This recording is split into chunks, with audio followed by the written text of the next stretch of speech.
حضرت یعقوب علیہ السلام نے اسرائیل سے وعدہ لیا تھا کہ میری روح قبض کرنے کے لیے اچانک نہیں آنا، پہلے کوئی قاصد بھیج دینا تاکہ میں موت کی تیاری کر لوں۔ ویسے اللہ کے نبی کے دامن پہ گناہ کا ایک دھبا بھی نہیں آ سکتا اور وہ ہر لمحہ تیار ہی رہتے ہیں، لیکن اس کے باوجود تعلیم امت کے لیے بہت ساری چیزیں ہوتی ہیں۔ میرے اور آپ کے آقا و مولا نے اللہ کی بارگاہ میں یہ دعا کی، اللہم انی اعوذ بک من الموت الفجاۃ، اے اللہ اچانک موت سے تیری پناہ مانگتا ہوں۔ اچانک موت آتی ہے اور انسان کو تلافی کا، توبہ کا موقع بھی نہیں ملتا، تو اچانک اموات سے پناہ مانگی گئی۔ تو حضرت اسرائیل سے عہد لے لیا حضرت یعقوب علیہ السلام نے کہ میری روح قبض کرنے کے لیے اچانک نہیں آنا، پہلے کو قاصد بھیج دینا۔ اللہ کے نبی تھے، ان سے وعدہ کر لیا۔ حضرت اسرائیل ایک عرصے کے بعد حاضر ہوئے، پوچھا کدھر آئے ہو؟ کہا قبض روح کے لیے آیا ہوں۔ کہا تم نے تو وعدہ کیا تھا اچانک نہیں آؤں گا، پہلے قاصد بھیجوں گا۔ تو کہا حضرت میں نے تو قاصد بھیجے تھے۔ فرمایا میرے پاس تو ایک بھی نہیں آیا۔ عرض کی حضرت آپ کے سامنے کتنے لوگوں کی موت واقع ہوئی، یہ میرا قاصد نہیں تھا تو اور کیا تھا؟ یہ اٹھتے ہوئے جنازے میرا قاصد نہیں تھا تو اور کیا تھا؟ آپ کی داڑھی میں سفید بال اترائے، یہ میرا قاصد نہیں تھا تو اور کیا تھا؟ جب بینائی کم پڑنے لگے، جب اعضاء مدمحل ہو جائیں، جب چلتے ہوئے ٹھوکرے لگے، جب بولتے ہوئے لکنت آنے لگے، جب یادداشت کھونے لگے، تو سمجھ لو پیغام موت آ گیا۔ یہ ڈوبتا ہوا سورج ہمیں موت کا پیغام دے کے جا رہا ہے۔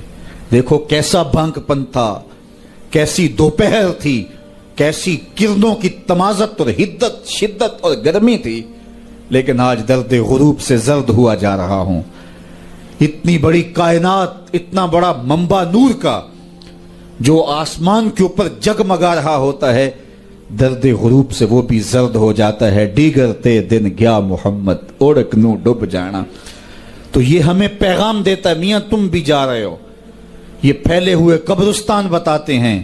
حضرت سیدنا غوث اعظم رضی اللہ تعالیٰ عنہ فرماتے ہیں جاؤ قبرستانوں میں جا کے دیکھو کیسے کیسے حسینوں کی مٹی خراب ہو رہی ہے۔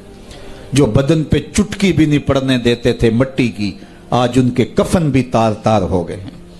یہ ڈوبتا سورج، یہ اٹھتے جنازے، یہ پھیلی ہوئی قبریں، یہ بڑھاپا، یہ بالوں کی سفیدی، یہ کمر کا خم، یہ آنکھوں کی بینائی کا کم پڑ جانا، یہ اعضاء کا مدمحل ہو جانا، یہ چلتے ہوئے ٹھوکنے لگنا، بولتے ہوئے لکنت لگنا، یہ سب کچھ موت کا پیغام ہے۔ حضرت عمر بیٹھے تھے دربار میں، ایک شخص آ کے کھڑا ہو گیا، یا عمر لا تنسا موتک، عمر اپنی موت کو نہیں بھولنا۔ حضرت عمر یوں کانپتے ہیں جس طرح بید کی شاخ کانپتی ہے۔ اللہ اکبر۔ کہا میاں روز آ جایا کر اور مجھے روز یہ میسج دے دیا کر۔ بھری بزم میں وہ آ کے کہتا ہے عمر موت کو نہیں بھولنا۔ مہینے کے بعد مشاہرہ بھی دیتے ہیں۔ ایک دن آیا، اس کا شکریہ ادا کیا، مشاہرہ دیا، آج کے بعد نہیں آنا۔ مجھ سے کوئی گستاخی ہو گئی؟ نہیں۔ کوئی اور شخص آنے لگا؟ نہیں۔ تذکیر موت کی ضرورت نہیں رہی؟ فرمایا نہیں۔ تو پھر مجھے چھٹی کیوں دی جا رہی ہے؟ تو حضرت عمر روئے، داڑھی پہ ہاتھ رکھا، ایک بال الگ کر کے کہا یہ دیکھ میری داڑھی میں سفید بال آ گیا، اب تیرے آنے کی ضرورت نہیں ہے، یہ بال ہی مجھے چین سے نہیں بیٹھنے دے گا۔ ہماری تو پوری داڑھی بھی سفید ہو جائے نا۔ میاں صاحب بولے ہڈیاں کمبن، گوڈے کھڑکن تے اڑ گیا لک تیرا، اجے بھی بدیوں باز نہ آئوں، جیو مرد دلیرا، فما اصبرہم علی النار۔ اللہ قرآن میں فرماتا ہے لوگوں کا آگ پہ کتنا حوصلہ ہے، کتنا حوصلہ ہے لوگوں کا آگ پہ۔ کہتے ہیں دیکھو دیکھی جائے گی، کہتے ہیں دیکھ لیں گے۔ کوئی کہتا فلاں بخشا گیا تو میں بھی بخشا جاؤں گا۔ کوئی کہتا یہ جہاں مٹھا اگلا کس نے ڈٹھا، جاؤ قبرستانوں میں پوچھو دیکھا ہے کہ نہیں دیکھا ہے، کتنے کتنے حسینوں کی مٹی خراب ہو رہی ہے۔